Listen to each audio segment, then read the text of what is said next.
you now, you little rat! I got it! Say, you ever notice that these secret agents suck? Was that really the best line you could come up with? You know, there's all sorts of things you could have said about their sudden incompetence that has engrossed them in this third act, whereas they were unbelievably competent and well thought out terrorists up until that point in the film. But all you can come up with is, you ever notice they suck? That was seriously the best line you could come up with. Facepalm.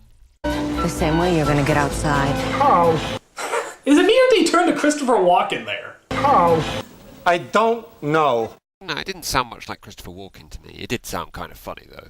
And he had just made a video about Christopher Walken at the time that this review was released.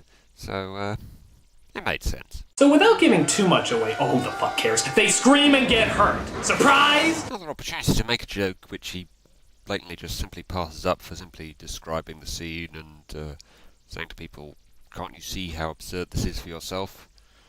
This is a pretty ridiculous scene, after all. He's switched a trampoline with a swimming pool. I mean, how the hell's he done that? And it kind of relies on the snow covering this up as well, in between the time that he sets it up and the terrorists come to the house. So it's a pretty elaborate trap that he's done. Passes up any kind of opportunity to make fun of it, just to simply say, they scream and get hurt. 7 years I've been after this guy. He always manages to slip away. And now a 5-year-old catches him. This is the worst day of my life. Thanks. Yeah, you do have to wonder how these terrorists were able to evade these guys for 7 years if a 5-year-old is able to catch them with silly slapstick traps. Which of course is not the case in the first two films. Marv and Harry are just regular crooks.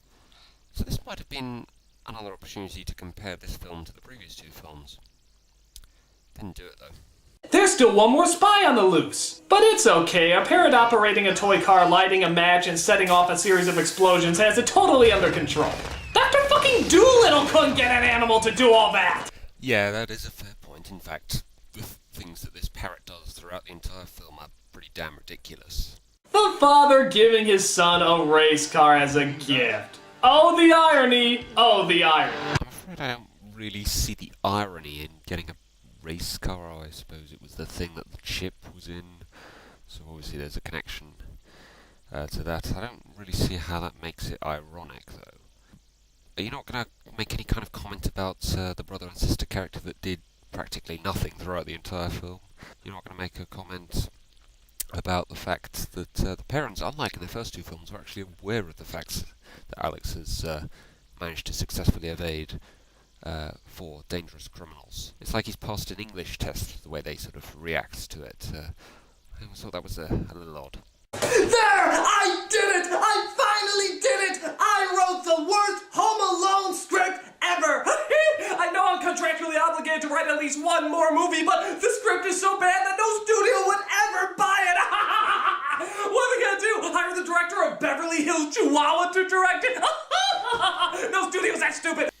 And so here we have one last-ditched attempt to use the John Hughes gag that he's already used on 5 previous occasions.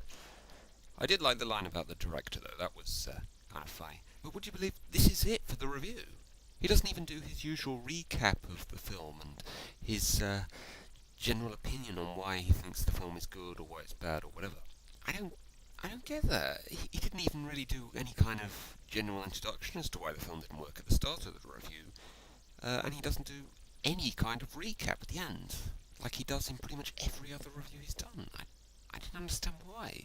That's actually a part of his reviews that I really enjoy, because it seems, for the most part, to be him giving his genuine opinion on the film, you know, as a real person as opposed to just the character of the nostalgia critic.